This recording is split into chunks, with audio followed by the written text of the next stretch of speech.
What up? It hasn't been that long, but it feels like it's been long as hell since we've done this, man. It has been, man. Whenever we take a week off, man, and this week off was my fault. I feel like we had a week off that was my fault, a week off that was your fault, and now a week off that was my fault. So, I look forward to the next week off that's your fault. I'm working on an excuse. I got you. That's right. Yo, welcome back, everybody, to the Carpet Footman Podcast. He's Juan and I'm Sean, and every week we get together, have a few drinks, talk about things going on in the world, try to focus on things making an impact, whether it be good, bad, or otherwise. Hit it with a drink of the day. Ooh, I love this one because it combines my favorite tequila, maybe ever. This is pretty good. And I love. I'm a lemonade and a limeade fan, and so I had been thinking about something that I could do to combine the two, but it feels like a crime to mix this tequila, but fuck it. I love this. I'm proud of it. I don't give a shit. It's so good. We're calling this the Cherry Dragon, and that is because we are at the base of this is the Casa Dragones, the tequila blanco from Casa Dragones. If you guys can see that, I'm not even gonna make Casa Dragones pay for the spot, and I should. Maybe our producer just blurred out. I don't. But I love you guys so much that I'll give you the plug for free. But so we'll let the don't blur it out. I'll take all that back. but super simple. A little bit of sweetness to this one this week. In a cocktail shaker, just fill it up with ice. Add about 3/4 of an ounce of lime juice. Add about 1/4 ounce of agave syrup, and then 1/2 ounce of the syrup from a Luxardo cherry jar. So just literally buy a jar of Luxardo cherries and get 1/2 ounce of that syrup out of there. Put it in there. Shake it up real nice. And I add the 2 ounces of tequila, obviously. So shake that up real nice. Pour it in a highball glass filled with ice. Garnish with a lime wheel. And I threw a bunch of cherries in there too because I like those cherries getting moist in there. Nice flavor. Yeah. But it tastes like limeade. It's again, it's one of the summer drinks I love and all that. We're still in the middle of summer. I was trying to think of a nice little refreshing summer drink, but also, maybe elevate it a little bit with a little bit of a bougie tequila. I love this tequila. I know there's gonna be some tequila. So what's price point on this out there? This bottle's like 58, like high 50s, lower than 60, yeah, so it's not horrible. But for mixing, people will be like, and then maybe the connoisseurs are. I don't know, man. I feel like if this is like pre-inflation, maybe it's $40. You might be right. And we had Casa Dragones, the Hoving, was our celebratory for our 100th anniversary episode, and that bottle is over 300. Obviously, in a next round of its own, it's different. Yeah. You that one's a sipper. I think that's all we did was just sip that. I think we almost finished that bottle on that episode. But this also can be drank by itself, and it's really sweet. Almost just should be. It's that good. You feel bad mixing it. It's that good. But in this little limeade thing, and I hadn't tried this yet, but I had thought about it, and I thought about what to mix with it. And so when we mixed it, we made it for the first time. It was kind of the first time I'd actually tried it. It was like conceptually, I'm like, I think it'll be fine, but we'll find out. And I think I even was like, maybe club soda, maybe Sprite. Let's do it without it. And we did it without it. We're like, no, that's fine. It tastes good. I thought we were gonna have to have it, but it didn't have. I feel like tequila with lime and sugar is good. You're right. It is. It's just good. And I should say, we always use the agave. You're gonna use tequila, always use agave. Yeah. You're right. I was gonna do syrup like a loser. Sean made me switch that up. Yeah, bro. No. Dude, I've been using agave instead of simple syrup, even with the bourbon. It's so much better. Different, man. It really is. Even in the old fashions, it's better. Yeah. No, it really is. I haven't found like a cocktail that I didn't substitute that in, where it didn't instantly make it better. But you're right, especially with tequila, it brings those flavors out. It's so good, man. But if you guys try that, the Cherry Dragon, let us know what you guys think. Try that on its own first. Take a little sip of that. Even if you're not a tequila drinker or an alcohol forward person, I promise you this is gonna feel different than anything you've tried. Like if you haven't tried it, this is so good. So give that a taste, man. I bet you that chilled with just like a squeeze of agave. Oh my God, would be fucking lime amazing. Oh my God, bro. It's so good. We might just have to do that at one of the episodes. Just get a bottle of that, get a little plate here of some limes, and like you said, a little thing of agave, and just do that. Just ice and the tequila with agave. Oh, it's probably gonna be so good, man. We have to do that. All right, man. Hit him with the compliment of the week. Well, I think for me, it's been what's been dominating pop culture, been dominating the headlines. You know, it's funny. I know something's big when every news sector takes it. Like the political news tries to turn it into something that it's not. You know, pop culture is talking about it. The entertainment industry stuff's talking about it. Every podcast on earth is talking about it, and that's the Odyssey. Like the Odyssey, Christopher Nolan's latest flick is just dominating. Like there's even, I'm seeing again like political channels talking about how it's woke and all this other shit. Yeah, which I thought was kind of odd. I have not seen the movie, so full disclosure. Not even remotely close. You're not even thinking about that when you're watching it. I just think, again, it's the thing that's popping right now. And so I think what happens is you have to grab a headline that incorporates that just so that you can also get the clicks because we're in this attention economy, right? Yeah. And so I was gonna say, if they're not talking about you, whether it's good or bad, right? It's better to be talked about, even if it's a bad thing, than not talked about at all. Right. But absolutely worth the hype as far as the spectacle that it is, the acting, the effects, it's great, man. And it's fun. You can sit here and nitpick every movie ever. Like there's no such thing as a perfect movie, right? Like you could sit here and nitpick certain things about everything. Yeah. You will not be disappointed watching it because I came into this with as much hype as you could hope for, and normally that's a bad thing for me. When I go into something going like, oh, it's supposed to be phenomenal, I want to watch it, I'm generally disappointed. This is one of those where like you're trying to find the flaws in it, and the thing I came up with was like, oh, I wish they would have expounded on, whatever. And so you want it to be longer. A 3-hour movie. Oh, yeah. Get the fuck out of here. This is how good the Odyssey is you will go, it feels rushed, and it's 3 hours. Oh, wow. Like, that's how good of a film it is. So is this like if you could compare it to, I guess, maybe like an Impact, is this like a Braveheart? Is this like a Gladiator? Is this like a... I don't know. Give me another one, like Saving Private Ryan. These types of movies where it's like, I mean, obviously, I go back to like the old. Yeah, I would say, I would say yes in the sense of like this is going to be one of those movies that's talked about, and like Saving Private Ryan is one of those movies that like when you get a new surround sound speakers or a thing, that's the movie you test it with. You know what I mean? Like it's that. What's the other one? There's another one that's like that. It's like the Pearl Harbor one. Pearl Harbor. Yeah. It's Pearl Harbor. Is that one? Where the initial strike, like the strike, which hurts our feelings because it's when the Japanese are going on kamikaze. It sounds fire. But in the surround sound, sounds incredible. So it's that. I think this is going to be one of those movies for like, visuals and sound. Bro, this motherfucker sounds like you're on the ship with them. It's so loud, bro. I thought the Cyclops was eating me during the movie. Like, is a Cyclops? So loud. There's a Cyclops. Also, practical effects for everything, including the Cyclops, bro. Yeah. Like, very minimal CGI. Like, he uses CGI to, like, remove things. Yeah. But he doesn't create fake things with CGI, if that makes sense. So, like...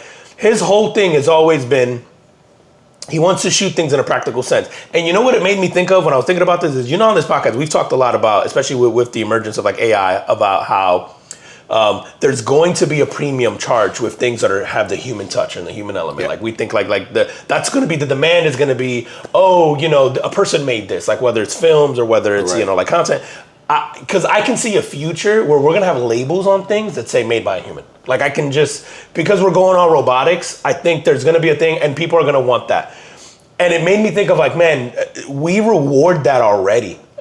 and Nolan's like a prime example of that, and I think Tom Cruise is a prime example of that, where they make a movie and CGI gave us phenomenal shit that you couldn't do, right? Like Star Wars and the Marvel movies and all this shit exists because of CGI and all these great things. And like Nolan does the total opposite, where he's just like, I'm gonna use practical old school movie, magic and I'm gonna use camera angles and I'm gonna use mirrors and I'm gonna use all this stuff and I'm gonna use CGI, but he's gonna use CGI to like remove things and maybe not necessarily create explosion. He does like these final touches and that sort of thing. But CGI isn't the thing, right? He's not green screening like a whole thing. In fact, the movie, the parts on the ship, I'm thinking they build like a giant tank and they put the ship. It's all filmed in the ocean on real boats. It's like, and without giving too much away, there's even like a scene in the movie where there's a whirlpool in the middle of the ocean where they're trying to avoid so the ship doesn't get sucked into this whirlpool. Evidently, he does that with a shit ton of jet skis that are spinning in circles. And the jet skis are creating the whirlpool by just going in circle. And then the CGI removes the jet skis, so you don't see the jet skis. Oh, that's kind of dope. But they're filming it with the ship and the whirlpool's there. And, it's just like, it's so cool. But anyway, I said to say, it's like, we already reward people for putting in the effort of like Tom Cruise. I will watch fucking anything he does in theaters because I'm like, no, he's really doing his own stunts. That fucking thing. It's like we already do that, and so I can see this future where there's going to be a premium, and we're going to reward you for taking the risk and for doing things in this like old school, practical, tangible way. Because I think there's something so neat about the art of. There's no CGI, and yet you still transfer me into this like fantasy world, into this thing that shouldn't be realistic, right? Like giants and cyclopses and all this stuff, and you still. So what? So this is like. It's a fictional story. Yeah, it's based on Homer's, Homer's The Odyssey, which is technically a poem, and so the poem is. And actually, without giving away too much. Yeah, right? I feel like this is one of those stories. It's like saying like fucking Romeo and Juliet. Like everybody kind of knows the story, but what I will say is he does his kind of like take on it. The poem is an oral tradition that has been, that was done for like thousands of years before somebody finally wrote it down, right? So it's kind of like the Bible in a sense that in Greek mythology, you're getting the version that somebody ultimately wound up writing down, but it's been a story that's been told for years, like, right? Like all these, what do you call them? Bards are like convening in these spaces and they're telling these stories. And what's interesting is that, and I don't even know if this is on purpose, the movie starts with Travis Scott, who you would say is like a modern day bard, right? He's like a poet. And he's telling the story, right? And that's how it started. And really the entire movie... So you wonder if did they use him... On purpose. Because he is sort of a modern day poet. Right. And I am of the assumption that Christopher Nolan puts thought into everything, right? That you pick Travis Scott because he's like a modern day poet. Like, and maybe we're all reading too much into it, and that's what we think. But the entire movie is told like a story. Everything is, Odysseus is having a conversation with Cersei, or Odysseus is having a conversation with anybody or somebody else who's come across him, and then they're telling you the story about like what happened. Yeah. And then it flashes back into like them, so like, and again, the story has I think everybody kind of knows the story. Odysseus goes off to fight this Trojan War. That doesn't really want to, but he kind of has to because for whatever reason, and it takes him 20 years to get back home. So the war is like about 10 or so, and then it takes him 10 years to find his way home. And so the movie is that journey. So hold on. Why? So the movie is the journey of him trying to get back home? Of him trying to get back home. That's and so that's where the mythology. Well, that's the story. The story is Odysseus. This guy, man, is trying to get home, but he comes into all these trials and tribulations on the way there, right? And it's like he runs into Cyclops, and he's on this island with giants, and and all this shit. That's kind of dope. And so it's phenomenal. Yeah, that's dope. And Nolan, listen, which I appreciate. Nolan, he does it in plain fucking English, which was a knock. Hell no, good job. People were knocking the fact that he didn't do it in like old English or like old, like a Shakespearean. No, I don't want that shit. Bro. He does it in plain English, and it works. It's, they're like, people are using words that you wouldn't have used back then, and it's like, who fucking cares? Like the whole point is to tell this story and he took his kind of like creative freedom and liberty, and so and it worked, and the performances were, dude, Anne Hathaway. I I don't know if Anne Hathaway gets enough credit for how good of an act. I mean, there are hair-raising scenes with Anne Hathaway where she's... Is Anne Hathaway the Devil Wears Prada? Yes. That's her, right? The Catwoman. Right, Catwoman. She does scenes in this with Tom Holland and... he's in it as well? Yeah, and he plays fucking the internet like goes on fire. It's Telemachus, but everybody calls him like Teletubby or fucking telephone or like he's Odysseus' son. So she plays Penelope. That's his mom. Telemachus is his mom, and so that Penelope's Odysseus' wife. There are scenes with her, man, like hair-raising, emotional, where she's like yelling, she's into it, she's clearly emotional. She's because like at its core, it wants you to believe that it's a love story. It's not really, but it from her like perspective, it probably is. But. Man, she's so good in every fucking scene that she's in. Like, everyone. And then the scene stealer, I'm going to get this guy's name wrong, and I don't know what his real name, but Agamemnon, I'm going to butcher that, but Agamemnon, he steals every fucking scene he's in, man. This guy is massive. He wears this sick black armor. He speaks very little, but whenever he speaks, you're like, all in. Yeah. And there's even a scene where when they finally get into the gates of Troy and the gates open up, he's like by himself, and they've been waiting out there for 10 years to break through and in this war, and when he finally does, it's just fucking him. And the gates open, and he's just fucking like 7-foot dude in this giant black armor, and he just fucking strutting through there, bro, like he's taking a stroll through the mall. And that shit, he was like 6'1" awesome. For real. Yeah, dude, the fucking scene looks incredible, and he steals every scene he's in. I feel like Anne Hathaway steals every scene she's in. Like, it's so good, man. What do you got? You haven't even mentioned like Matt Damon he's the main character. Odysseus is an asshole, low key. Like, Odysseus took 20 years to get back home. Listen, 10 of that was fighting the war. The other 10 was just avoiding his family. This motherfucker could have been on a boat and Agamemnon goes, yo, they done, they took over. He's like, yo, I'm gonna head back to the crib. Goes like, nah, I'm gonna go ahead and hit this U-turn or this little detour right quick, see what we find. We're gonna get some provisions on the way. Bro, haven't we all circled the block like 5 times? Took the long way home. Really, the whole Odyssey is Odysseus avoiding his family. There's no fucking reason. Every time they stop somewhere, they're like, can we please go home? Like his men. Yeah. And he's like, yeah, but I want to go this way because I want to see the family. We need supplies. They're like, no, motherfucker. Like, we want. And he goes like, let's go this way. And then they go that way. I heard they got giants this way. Yeah. And he just gets everybody killed around him. He's an asshole because he shoots the Cyclops for no fucking reason. But don't y'all want to see the Cyclops? Yeah. He fucking.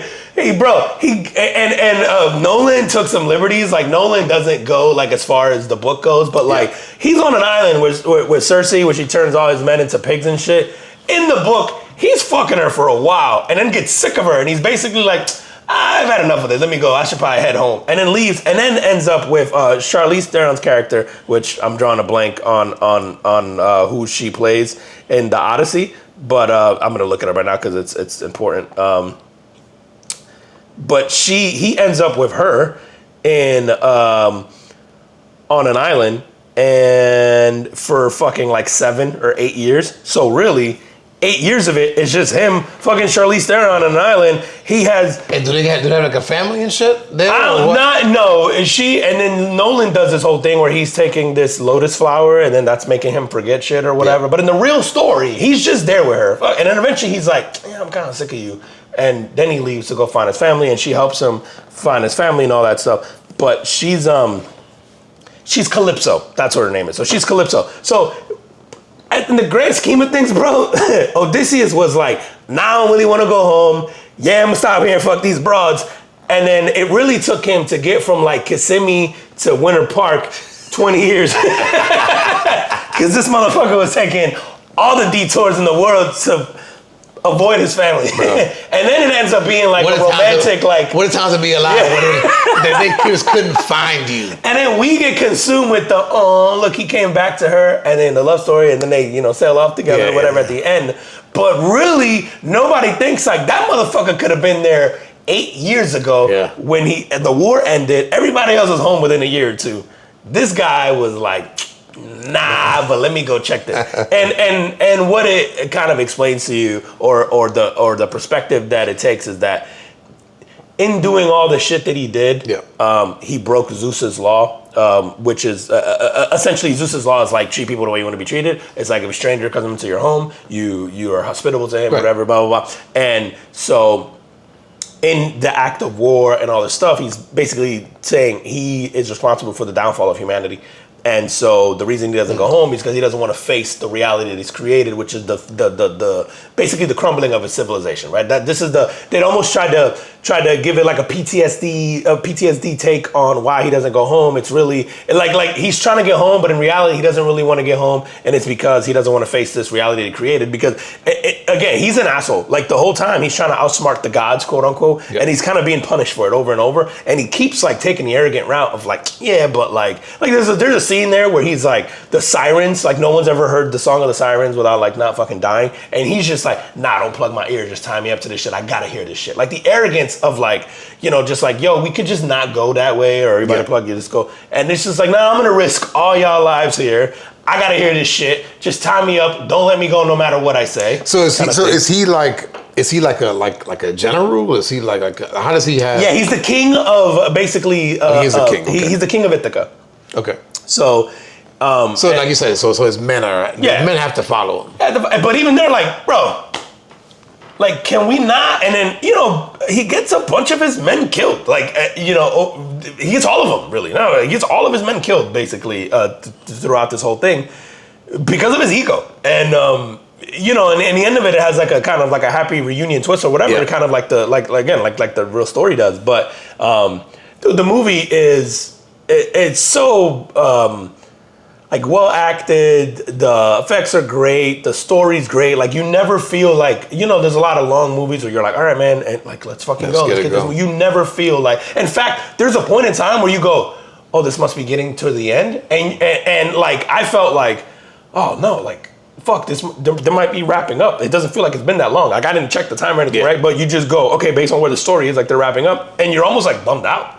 Because like you want to keep seeing shit. Yeah, like you know not in a 3-hour movie, man. No, typically. But he does such a good job, I think, of keeping you engaged. That dude, there's again, I want to give. So is there a movie that you can compare it to that you go, man, like very similar to X? Like there's a lot of good shit. And listen, I haven't seen Oppenheimer yet, which is the other one. Oh no, I've seen mostly because it's too long, and I go like, no, I don't want to sit through it. But, no. When you watch it, it's not. See, and I've heard that, so I need to make the time to watch it, and I do want to. I want to do that over the next couple of weeks because I do love, and I want to have this conversation about turn Nolan it on, bro. Being one of the greatest filmmakers of probably of our generation. He's certainly in that conversation. But Saving Private Ryan is like something I can think about. Interstellar is another one where it makes me think about. So Interstellar, man, I just watched Project Hail Mary. Yeah. Have you seen it? No, it's on my list too. Of like, I want to see. So, that. Yeah, I want to see that. The previews for it was like, you know, I'm thinking Interstellar, and Interstellar is probably top 5 movies for me all time. Like it's one of those things that if I see it on TV, I'll just leave it, and I'm watching from wherever it is. Yeah. I'm watching the rest of it. So I'm glad you said that. Especially you said top 5. What are the other movies? I think Braveheart. Okay. Gladiator. You know, I would have said Scarface at a certain point in time. I watched it again recently. It's kind of corny as you get older. Yeah. Yeah. So there is that, right? There is things that sort of have impact on you at certain times of your life. Mm-hmm. And then when you go back and watch them, it's kind of like I really like scary movies. Yeah. But when I go back and watch old movies I thought was scary, and I go like, yeah, they're cheesy. They're not anymore. Saving Private Ryan, is that in there for you? Saving Private Ryan is in there for me. Okay. Braveheart is in there for me. Okay. I said Interstellar. I don't know. Dude. I mean, I'll leave it. What else? Go ahead, talk to me. So, no, but just thinking of Interstellar, right? Yep. Let's say Saving Private Ryan. Mm-hmm. I'm going to say probably the Odyssey is going to be in that conversation or top. Bro, it's got me thinking. Matt Damon is in probably 4 or 5 of the top 5 to 10 greatest movies of all time. Yeah? Bro, Interstellar. Matt Damon's in he is in that. He's in Saving Private Ryan. trying to get his ass. Oh, he is Private Ryan. Yeah.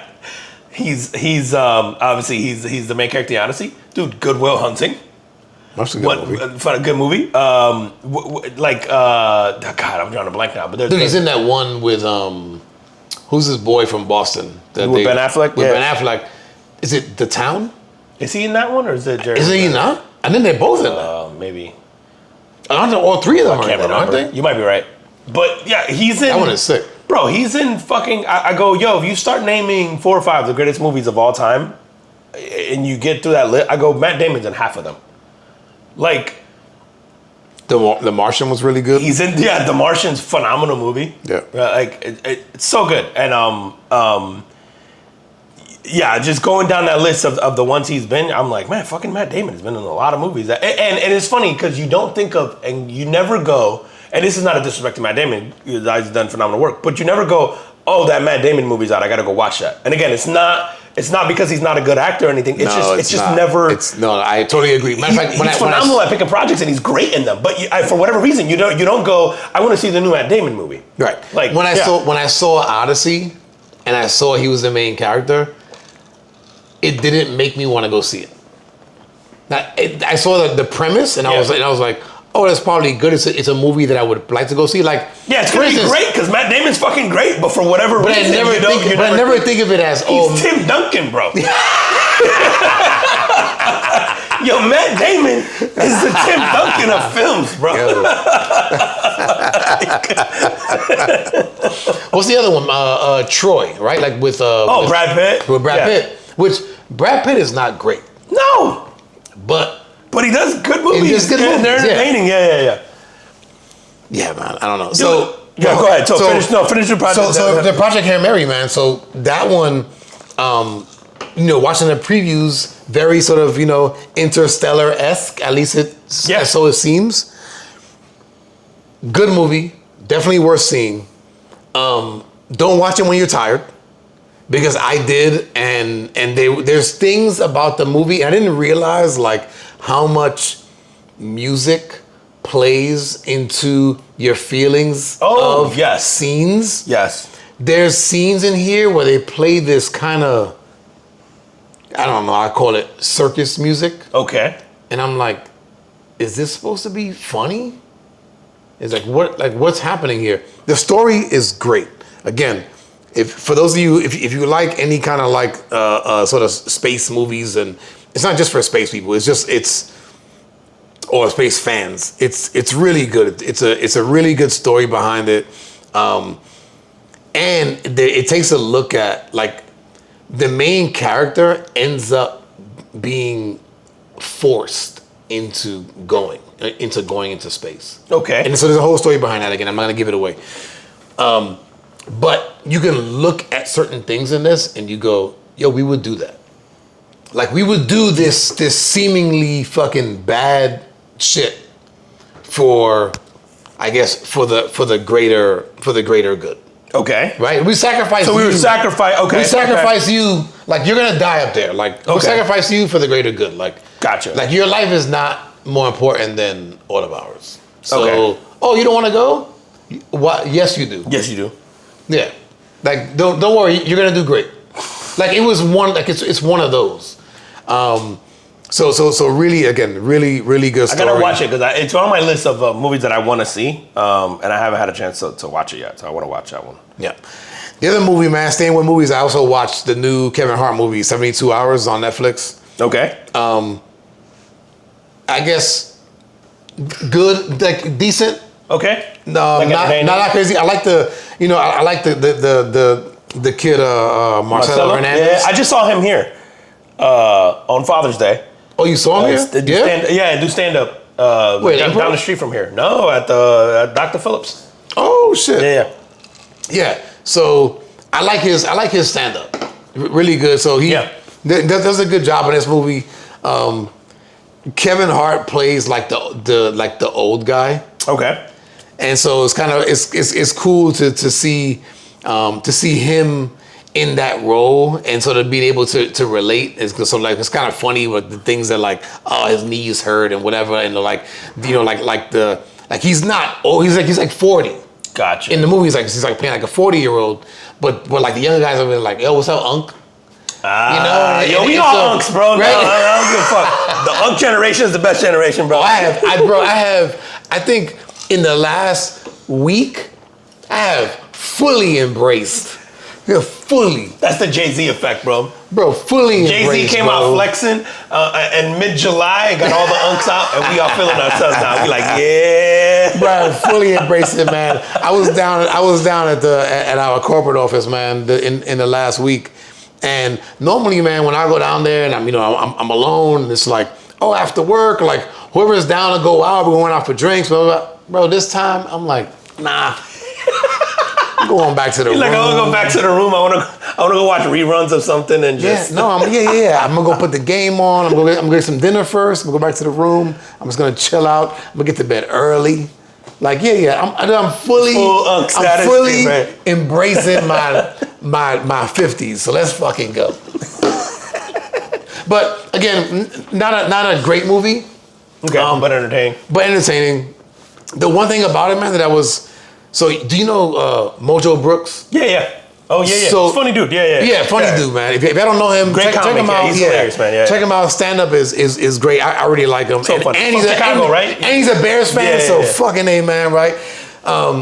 So there's several times. You know, one of Mojo's Brooks lines from his thing. He always goes, "I know you fucking lying." Oh yeah. Right?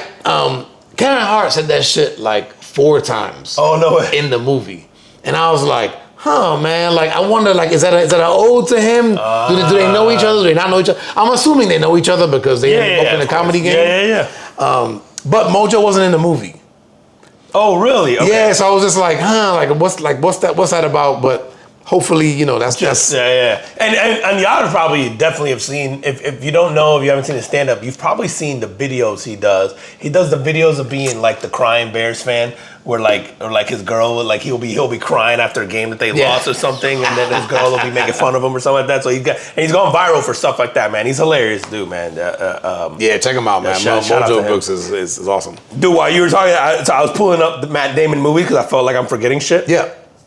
And I'm not even going to touch. There's not even touching the Bourne movies, right? Like which he leads. Oh, I forgot about those. You're not going to put those in like greatest movies of all time conversations, but still a franchise. Those are really good. Yes, and the Bourne franchise is probably going to be around like James Bond's and all that shit, like for a very fucking long time, probably forever, right? Like if he's not in it, there's going to be people who are going to take that mantle, and it all started with Matt Damon, right? So. Without including that, bro, so it's like Odyssey, Good Will Hunting, The Martian, Interstellar, The Departed. He was in Oppenheimer. Saving Private Ryan. He's in Oppenheimer, yeah, man? He's in Ford versus Ferrari. He's in Ocean's 11. That's another good one. Talented Mr. Ripley. Dude, The Last Duel, The Rainmaker. And then he's in a bunch of other shit. Yeah. But just...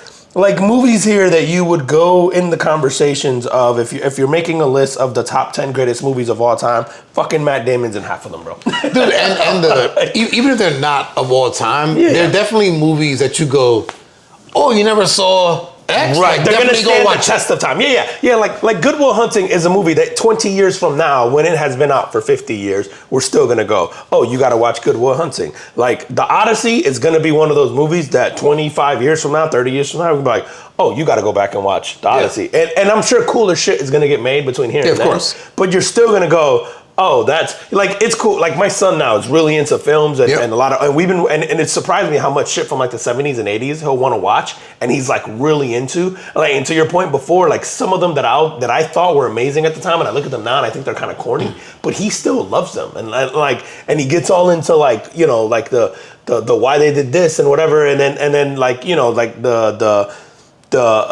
sometimes he'll be like, wow, that was terrible, like effects or whatever. Like, you can see how far it's come. But this is, like Interstellar is one of those movies, like you said, Interstellar is going to be one of those movies where we're talking about it being potentially the greatest movie ever made, I think, for a very long time, for like fucking ever. Like Interstellar is always in that conversation. And what's dope about Interstellar, man, is that like if you talk to like, I don't know, like a Neil deGrasse Tyson who has said, yo, it's as far as the information that we have about space, it's very accurate. Right, it's like close. the stuff with the black hole, right? Not going into the black hole, Sure. you know what I mean? But the things around the black hole, the way time is and space different, work and and stuff, all that. right? Yeah, dude, and that's something that, again, he does really well because of the. It's his way of filmmaking, right? Like he does the research and he wants to be as. Is that Nolan as well? Yes. Oh shit! And so now this brings me to my next thing is like, and obviously there's a recency bias here because I just saw this movie, but is Nolan the greatest filmmaker of all time? And I know the argument's going to be, it's probably got to be Steven Spielberg, right? You gotta go Spielberg, Oliver Stone. But does Oliver Stone have? I would say this.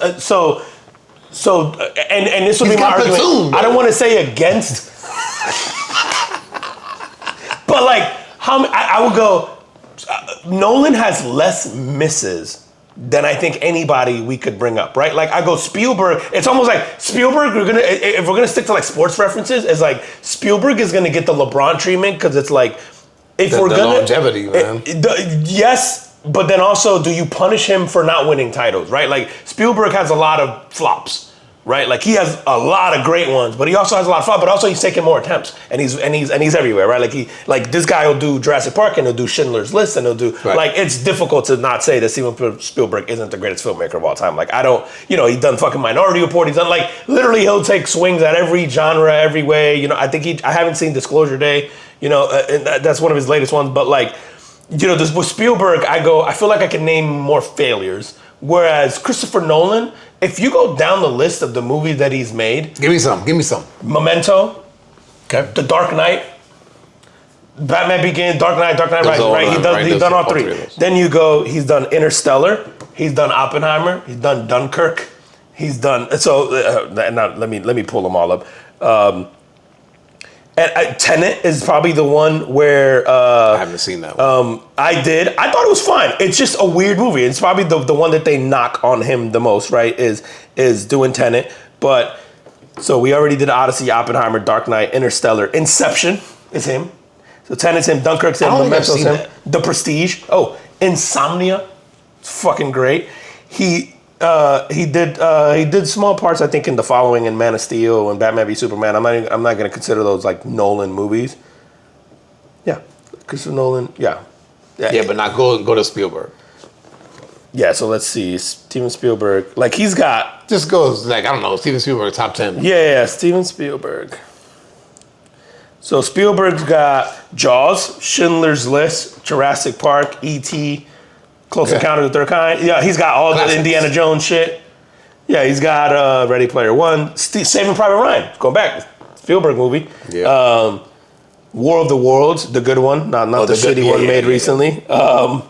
Which War of the Worlds I didn't like until it was like, and Fight Club was this way for me too. Until the very end when you realize what the fuck's going on. So in War of the Worlds, I thought the fact that the aliens basically got the common cold was fucking genius. That did it for me. Okay. That was like what the fuck? Like what killed them? And then when you realize it was basically they caught a cold. Yeah, right. Because and I'm wasn't from. Oh shit. And so he's got and obviously so with that he's got all of the Jurassic Parks. He's got Super 8, Lincoln. Again. Home runs. I think he's part of the Back to the Futures too. But then you can go like The Fabelmans and Ready Player One. Yeah, but it's... Catch Me If You Can is phenomenal. Duel. West Side Story, which I didn't realize he had made that. Movie Card, Art of AI. AI was good. Tintin, Munich. But I think at the time Munich was probably praised. The Goonies, which is good.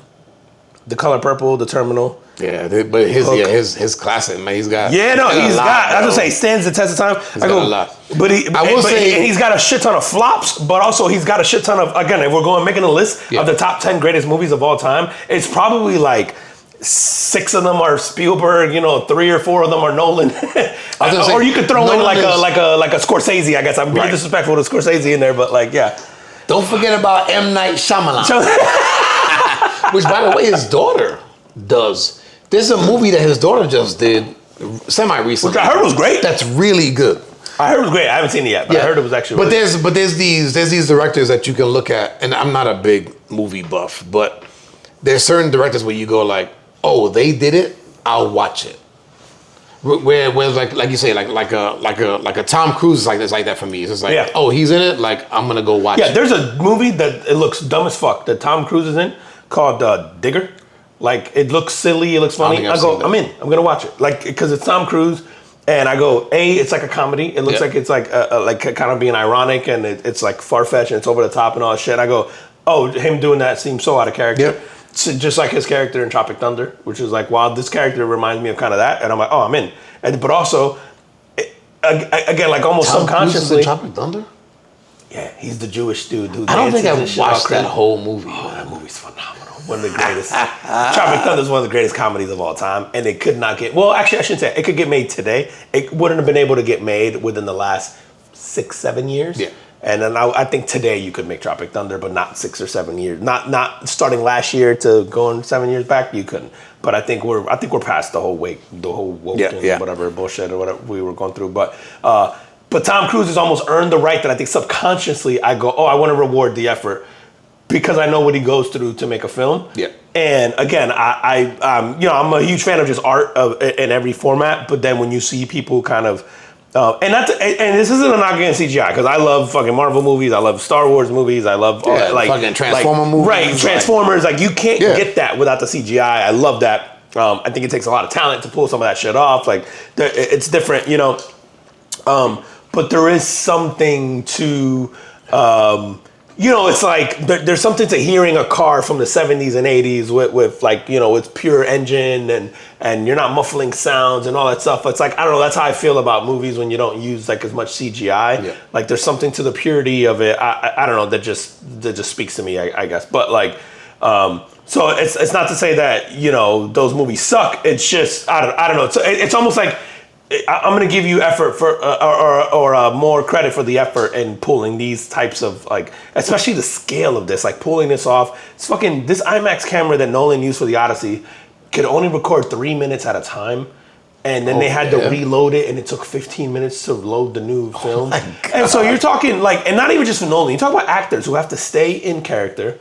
And then the camera's so big that certain scenes, it's in between the actors so they can't see themselves. Oh, so they have to put mirrors so that they can see, he doesn't want people acting with green screens already, right? So it's like he wants these characters face to face. He does shit like the Cyclops as a puppet because he wants your fucking pupils to dilate when you see it because it's massive. And so he's paying attention to that level of detail because he's like, he wants you to react like you would react if you saw a giant fucking Cyclops in front of you. And so... And there's these things as filmmakers that I think as the average like person you don't even know or appreciate or even watch. And I feel like The Odyssey is one of the movies that I want to watch like a few times because I'm sure every time I see it, I'm gonna catch something that I didn't catch. So do you have to watch it in the theaters? Absolutely. Yeah? Watch it in IMAX. Okay. And I'm gonna say IMAX loosely. I know there's only like fucking 40 IMAX theaters in the world or whatever it is. No, but if you can. We don't have a real one in Orlando. So do our version. No, the closest real IMAX theater in Florida is like down in Fort Lauderdale or something like that. What they call IMAX here, usually the screen is the right size, but the projector is wrong, or the projector is right, the screen size is wrong. Most of us wouldn't notice. You're not gonna notice. Go here to Point Orlando, watch it in that fucking and fucking the Reddit people are gonna go crazy telling me how garbage the Point Orlando is. It's the closest you can get. It's the closest you can get. It just doesn't have the 70mm film, which is an old ass film process anyway. Yeah, I'm okay with that. You're gonna be fine. You want to see it in that size and the sound. And that's what I would say is the IMAX sounds better. That's why I don't give a shit about what the visual is. Yeah. Go watch it in IMAX for that sheer size, and then you want to get that sound in because it feels like, I no bullshit, there are scenes in there where you feel like the fucking building's falling down around you. It's so loud. Really? So loud. Oh, that's dope. And so to me, you have to take that in a theater, like to just get this like boom, boom, boom. Like the feeling is unlike anything else. I didn't get a chance to watch Oppenheimer in theater, and I think that's one of the reasons I put it off for a while because I really wanted to watch that in IMAX as well, and I didn't get a chance to. I saw it at home, man. So I'm gonna try to watch it at home, and I'm gonna fucking blast this around sound. I'm gonna do it because I keep hearing that Oppenheimer you'd appreciate more too, and like big screen and loud sound. But yes, you will not be disappointed if you go watch it in the theaters. And super wrong because like fucking a couple years ago we were saying on this podcast, I was like, movie theaters are dead. This is gonna be end up being a phenomenal year for movies. Like not just like you're seeing all these lower level movies like Obsession and Backrooms and all that shit. I watched Obsession. Did you? I fell asleep. I'm not gonna lie. It's like dating any girl that actually likes you. it's like dating any Latina. And see, I would take it a step further and just go, any girl that actually likes you, that's what it's like the first month. When they don't like you anymore, that's what it stops being. When the duct tape is not on the door, they don't even want you no more. And it's just like every girl. It's like she'll kill a bitch for talking to you, and then after like a few months, she don't like you that much no more. Dude, my kids thought it was scary. Yeah? Yeah. Oh. And they went to go see it in the movie theater. Wait till they... And we watched it at home because it came out pretty quick. And And we watched it. I was just like, a few nights ago, a couple nights ago, maybe 2 nights ago or something. Yeah. It's fine. I want to go back and finish it. It's fine. But even the parts I saw, I was kind of like, hurry up. I was kind of like, yeah, let's get the show moving. Like, oh, it's fine. What I will say is, fuck, man, I'm gonna forget. TV show. Okay. I Will Find You. That's what it's called. Netflix. TV show. Okay. Go watch that shit. This is a series? It's a limited series. Okay. So 8 episodes. Man, that's like a lot, bro. Nah, they're 37 to 40 minutes, bro. Tops. You know how I am about TV. Yeah, I don't like to watch What's shit. What's it called? I Will Find You. I Will Find You. I finished it in a day. Okay. Had me by a fucking chokehold. Yeah? It is so goddamn good. And after the fact, when you think about certain things, there's gonna be things that are far-fetched. There's gonna be things. It is so fucking. It is what like binge watching TV was meant to be. Just suck me in, let me disappear into this thing and get into this story. It is so good. I think it's based on a novel. I think Sam Worthington is in it, and a couple, it's so good. The girl from Severance is in it. I don't know her name. The guy from the This Is Us or whatever is in it. The dad from that. But anyway, it's a phenomenal show. So cool. But if you have, just go back to if you haven't seen the Odyssey, man, watch it. All right, I'll check it out. Not that Nolan needs the fucking praise or any more of the money or all that stuff, but like I think it's worth. There are very few movies that I would say go watch that. I would say that, man, Spider-Man's coming out. I'm gonna watch that this week. I'm excited about that. But the rest of this year for movies looks so good. There's so many good movies that are like worth watching in theaters that I think that are coming. That again, we thought movie theaters were dead, and it seems like I think studios are finally doing like, it's not just, and I love Marvel movies, I love superhero movies. We're just not getting only that anymore. And the ones we are getting of that kind of suck. All the Marvel movies on that shit lately have kind of sucked. It sounds like Spider-Man is finally going to turn that around. That's the next one coming out, right? So everything that has been good, the things that have been hits, like the Sinners and the Back Rows and the Obsessions and all that stuff, not big IPs, small things. It goes back to the storytelling. I think this is why Odyssey is so great. Odyssey is a fucking story that's been told for 3,000 years, and then someone has a new take on it, and they put it's never been able to been done on film this way. It's so cool. I think it's a great time to be like a storyteller right now. And I was wrong because I thought we were going to get away from that, and all the storytelling was going to go to like small form media. And it's cool to see theaters thriving. All right, man. What do we want to get into next, man? You want to talk about Nelly? Let's talk about Nelly, man. You want to talk about man? Nelly was on. Hit me with Nelly. What's up? On a podcast talking about his era of hip hop, and I want to play the clip. Now Nelly was around what? I mean, like his like that was like late 90s, early 2000s. So when I moved to Florida, Country Grammar, the song and the album Grammar was the hottest song I had never heard in my life when I lived in Jersey.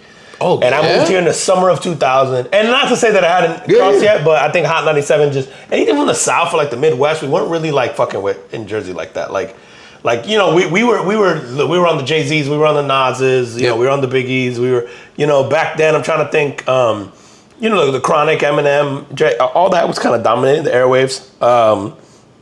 We weren't fucking with Nelly. At least when I had left, we weren't. When I landed in Florida, it was like, that's all everybody was talking about. And then suddenly I saw him all over TRL and shit, and the song took off. And I bought the album, phenomenal. Country Grammar is still one of my favorite albums ever. So good. But Nelly was on a podcast talking about like his era of hip hop, and I thought it was worth mentioning. I want to play the clip here so you can hear. But why you pull that up? Yeah, bro, you're a tarantula. Yeah. Oh, that looks. Bro, I want to start moving. Look hungry. Yo, I know y'all can't see this shit off camera. There's like a fucking 5-inch tarantula right there. Big as fuck. As I'm looking at Juan, this shit is fucking starting to crawl around. I'm like, he's going to the top. I'm thinking he's gonna push the lid open.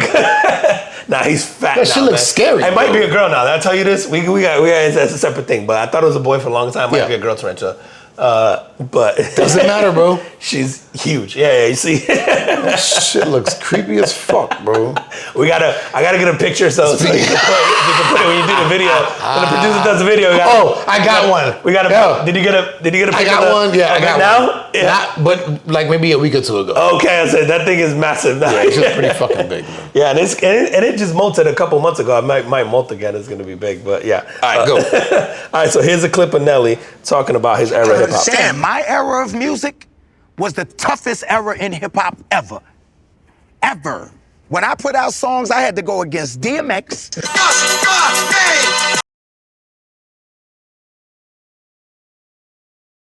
Jay-Z. The GOAT. The GOAT. Not debatable. Eminem. I'm Slim Shady, yes, I'm the real Shady. All you other Slim Shadys are just imitating. So won't the real Slim Shady please stand up? Yeah. Please stand up. Please stand up. Lil Wayne. Yeah. Lil Wayne. That's when the Hot Boys was off and popping and stuff. Was in that Nelly era too.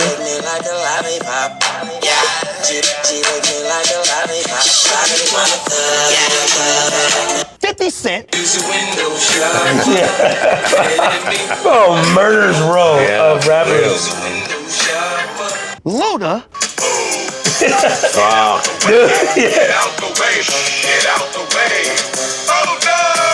All of us are fighting for one spot. So from 99 to like 2008, 10, it's the hardest era ever. But you gotta So like, and then who did he? I mean, like, he's got how many point. artists did he leave out? Oh yeah, bro, he left out Dr. Dre, right? Yeah, who had just made his big comeback with the Chronic 2001. Cameron, Outkast. I think Outkast. The clip goes further, and he does mention like Missy Elliott, who had an incredible run during that time. Yeah, that whole Dipset crew. Oh yeah, for Cameron. Yeah, dude, the No Limit. Talking about Master P and that No Limit crew, right? Like, had I think I just said Outkast. Bro, Nas didn't even mention Nas in there, like, right? But I think, and this is not a disrespect to Nas. I think Nas doesn't get mentioned there because Nas wasn't necessarily competing with like the TRL crowd, with like the top. Right. You know, like Nas was making kind of like hip hop for hip hop heads. Where I think during this time anyway, these guys are making musics that are like radio, top 5, top 10 in TRL. Now Nas did end up getting there with like one mic and that kind of shit when Stillmatic came out, but I mean, like commercial songs, like Luda dominating the fucking airwaves at that time when he came out. I'm like, man, he's right, and sometimes I think like maybe because it's my era, I just assume everything is the best because it's my era. But like hip hop is also such a young art form that I'm pretty much aware of everyone that's been around in hip hop. Not everyone, but I think all of the big ones, right? Like going back to the 80s, like to now, and I feel like with confidence I could say that was definitely the best era in terms of like pure talent and dominating just the radio. Like, man, what a murderer's row of talent. And he didn't even mention there that like, you know, this is just Biggie and Pac are just kind of fading out because of their deaths, right? Like their untimely deaths. Right. But people are still playing those songs. You know, like Biggie and Pac are still dominating airwaves during that time. And we didn't get into big puns. who was dominant in the 2000s, right when he passed. Like, there are so many. That era of hip hop is and you know all what? time. The one thing about that era of hip hop too, for me, is you can play if you play some of that music today for somebody, they'll think it's new. Yeah. Like I feel like music's timeless. like I can play like 80s hip hop and you'll go, oh, that's old. I feel like 90s and early 2000s hip hop, you could play it and you could be like, and if you'd never heard it, right, you might go, oh shit, is that new? Oh, is that new? Like who's that? Bro, and I think you saw this, a lot of the stories that I saw coming out with Jay-Z headlined the whole Yankee Stadium thing. And a lot of what you heard was like, it's a lot of guys like our age and all that out there, and they're rapping like word for word and doing that stuff. And some of the things I heard was like that the young people went just because they're like, well, what the fuck is all the hype? Because the hype was so big. But young people, you're like your boys don't listen to Jay-Z. I'm sure that's not their dude. But it was like young people went, and then they were like, oh shit. To your point, it was like, this sounds like something that came out today. And I don't think I'm an old head, quote unquote, in saying this, is that like we don't have music today that's gonna stand that test of time. I don't think hip hop has this. Bro. So we think, right? I don't know that I to be almost true. feel like J. Cole is not my quote unquote generation, right? He is and he isn't, right? Like I think he's like kind of like younger than me. I would say J. Cole as a hip hop artist will have albums, and Kendrick Lamar that stand the test of time. I don't know that 20, 30 years from now, people are listening to like an NBA YoungBoy and going, I don't know that he's going to Yankee Stadium or fucking wherever he's from and selling out a stadium. And because I don't know that he's had that run now. No, but he's really, really big, bro. I don't think he's as big as any of these guys were. I don't think he's as big as Eminem. I don't think he's as big as Nelly. So I don't think he's as big as Jay. I think if you go look at his, I mean, you can only compare, if you try to compare apples to apples, right? It's like record sales versus streams, right? Like, Well, and I think the streams are inflated, right? So that's you can't use the streams because they're overinflated because I'm just saying, like, you have to, like, I don't listen to NBA YoungBoy, but like one of my sons does. And for him, like, he talks about him like you talk about Jay-Z.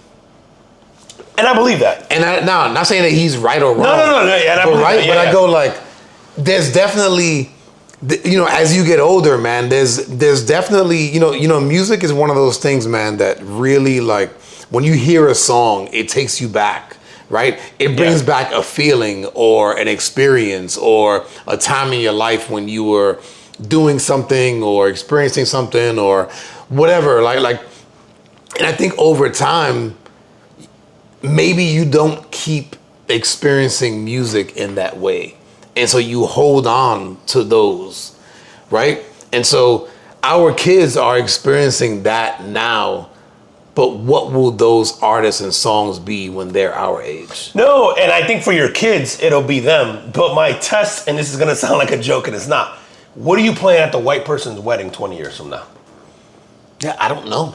It's not gonna be NBA YoungBoy. Yeah, I don't. Like, if you put on Country Grammar at a wedding today, everybody, you're right. Everybody's getting down, right? Yeah. If you put on Hard Knock Life, well, hold on though. Are they? Because the wedding could be our kids, like in a few years. Sure, but I'm talking about if you put putting it on at Grammar, the wedding right? of the people who aren't hip hop fans, right? Like your sons are hip hop fans, they're NBA YoungBoy. I'm talking who has transcended the hip hop and it goes, yo, this person's just popular in pop culture and in music in general, right? Like Eminem crossed that barrier where like you could put on an Eminem song, you could put on Real Slim Shady and your mom would know, I've heard this song before. You know what I mean? Like you could do that with Not my mother.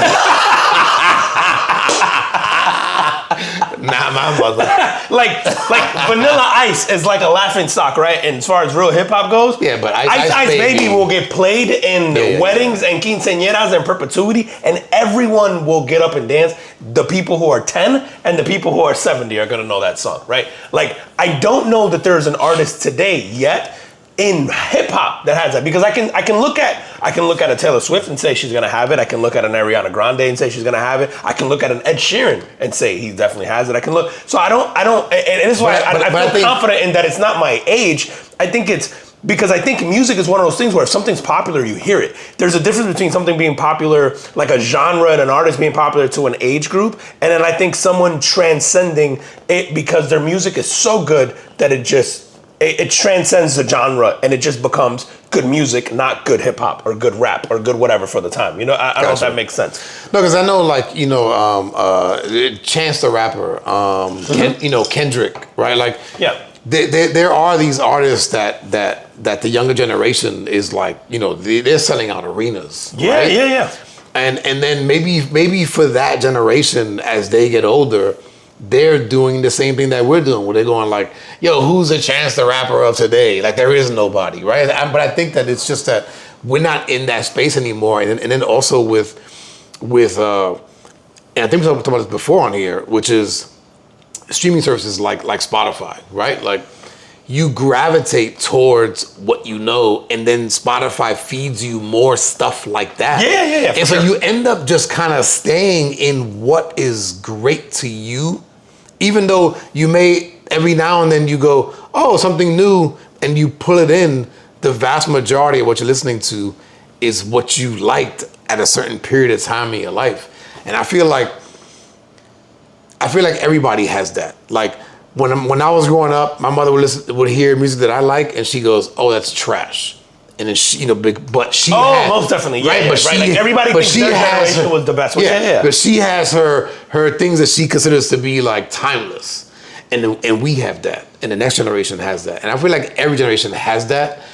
And then there's just certain songs and whatever that will stand the test of time. Yeah, but and I do agree with that. I think that we within our niche of what we're passionate about have that, right? Like you said, like I think with hip hop we're gonna have our artists. Like I think Jay-Z's the GOAT, right? Like, and your son thinks NBA YoungBoy, and like he's not gonna be able to convince me, just like I'm not gonna be able to convince him, because it's more relevant and it resonates with him in a way that I would never understand, and vice versa, right?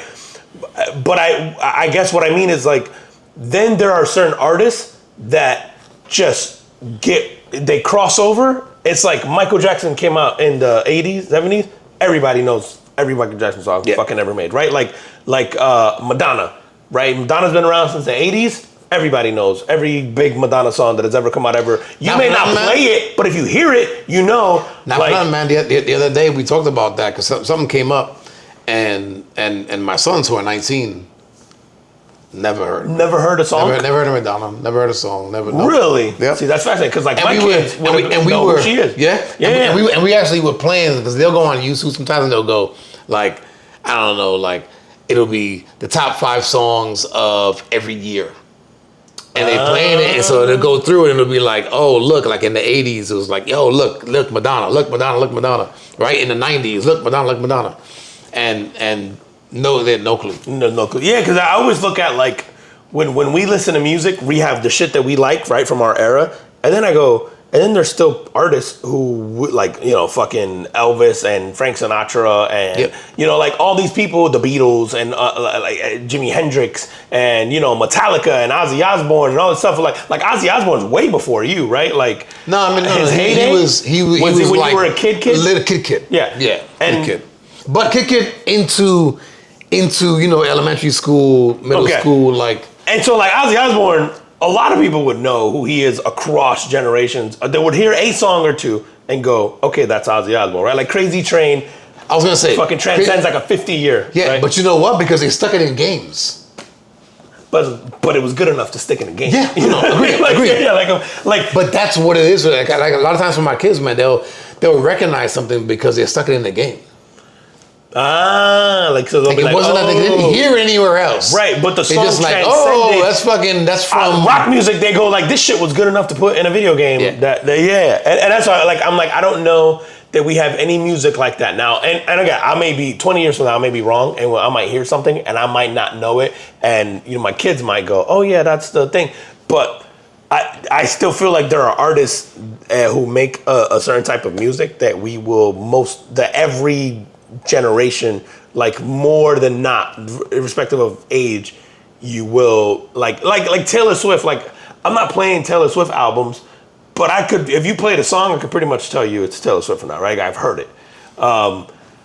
fuck, Britney Spears had a run there, right? Where like you may not have been playing a Britney Spears album, but you know, right? And it's not even, and it doesn't even translate to Britney Spears is a great singer. It's just Britney Spears just had great songs that caught on at the right time, and you know, like for whatever reason, just took off, like and got put in games and got put in movies and got put in, you know, like, and so it took it to a different level.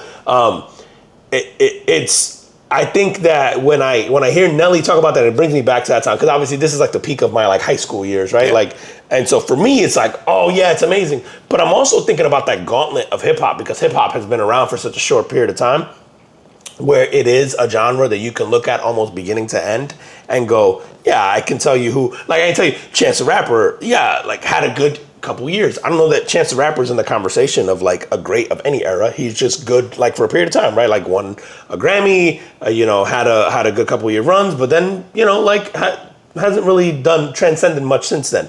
Kendrick Lamar, on the other hand, Kendrick Lamar might have one of the the highest streamed song of all time at this point. Might, you know, had a year unlike any other artist in history. The way we measure things now, because to me too, Eminem selling 10 million copies in 1999 is very different than somebody getting 10 million streams right now. You know, like, agreed, very different. But the accessibility, right, is just it's just different, right? So but you go, people are willing to go out and go to an FYE and go buy your CD. Yeah. I think it's very different than like, oh, let me just hit play on this because it's accessible. Like I'm gonna count, you know, I guess the count of that a little different than I, you know, like NBA Youngboy, I'm sure has like a billion streams on whatever, right? Like and again, I don't know I couldn't name, if I heard a song, I couldn't name a single one.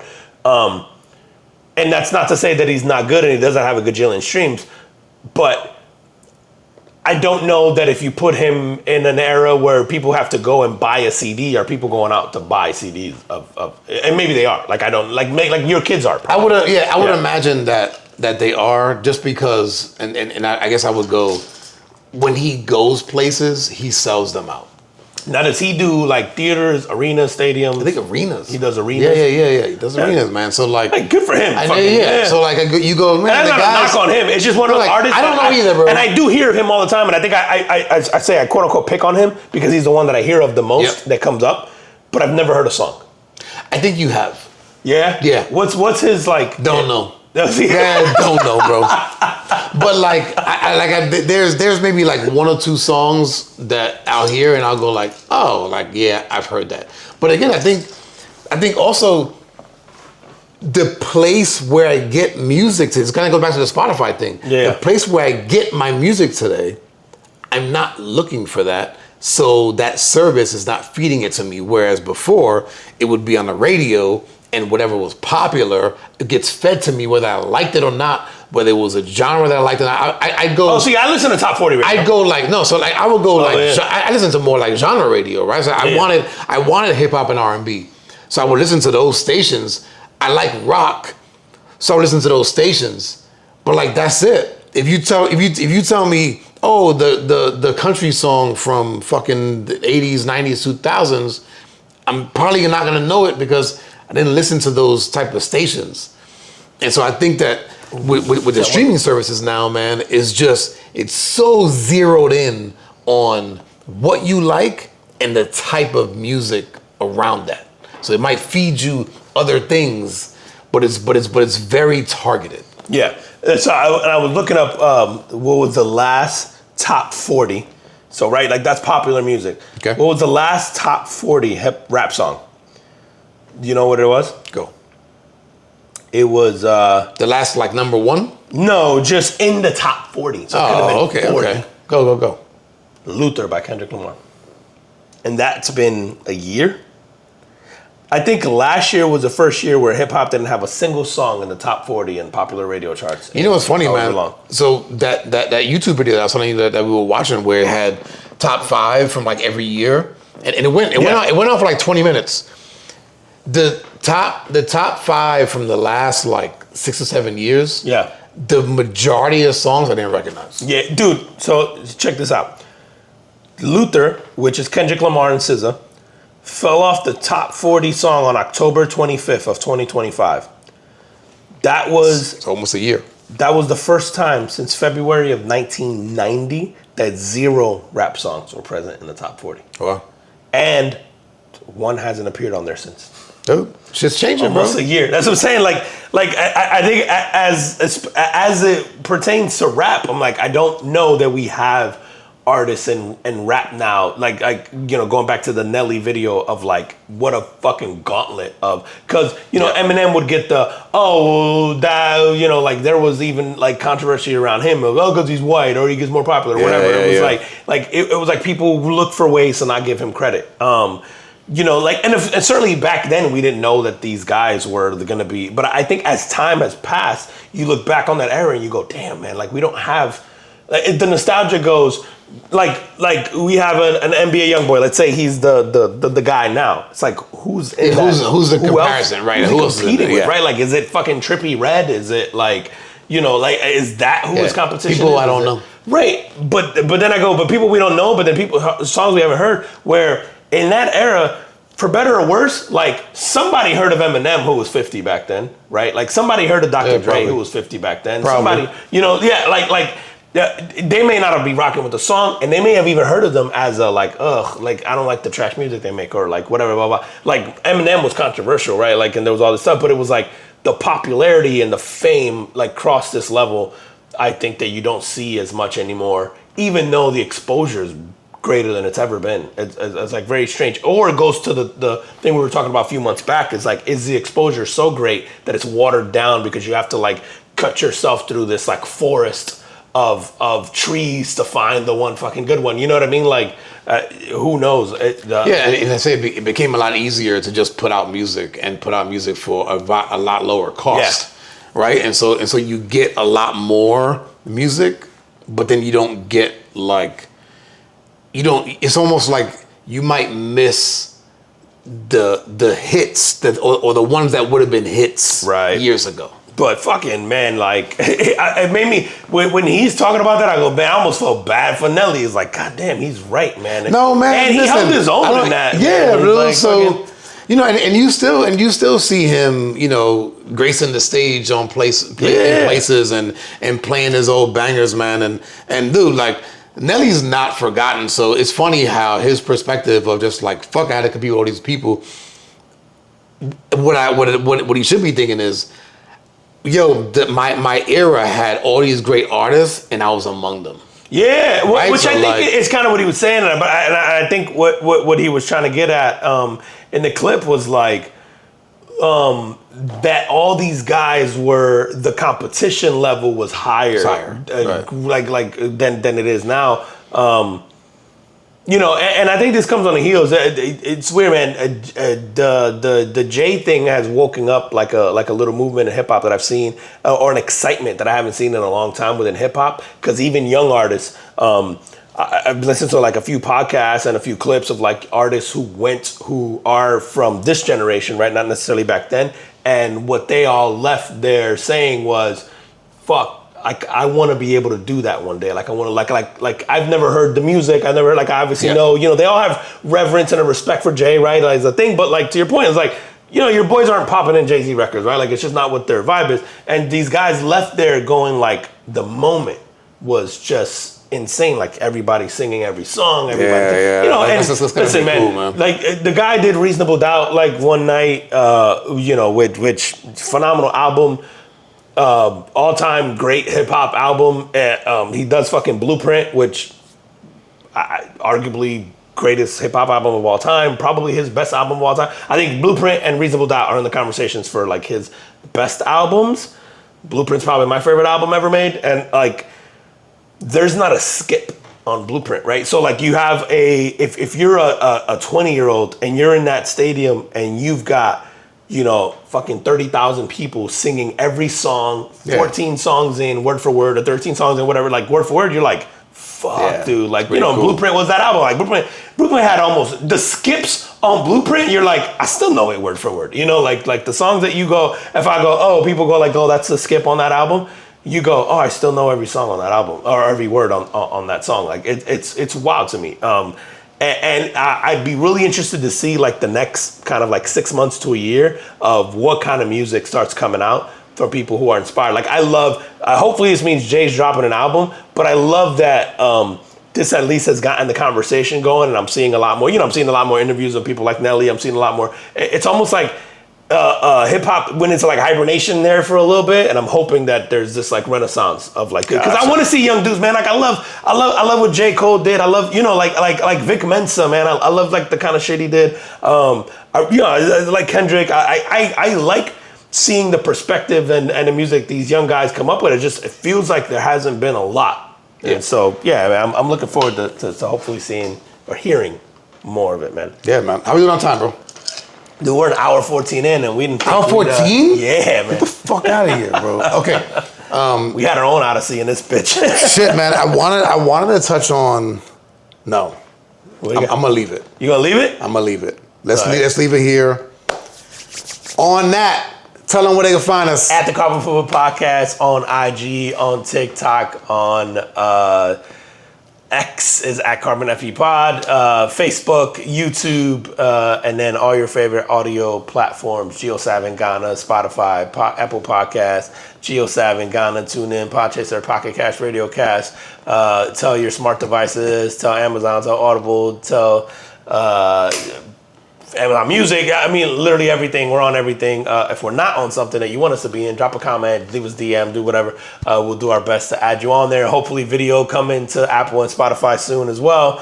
But yeah, we're out there. We're everywhere. Tell your pizza man. Tell Odysseus side piece. Tell all 5 of them. Now I gotta go see it. Odysseus is an asshole. Hot take. Let me know what you think. And as always, we appreciate you guys. We'll see you next week. See you next week. Peace. Peace.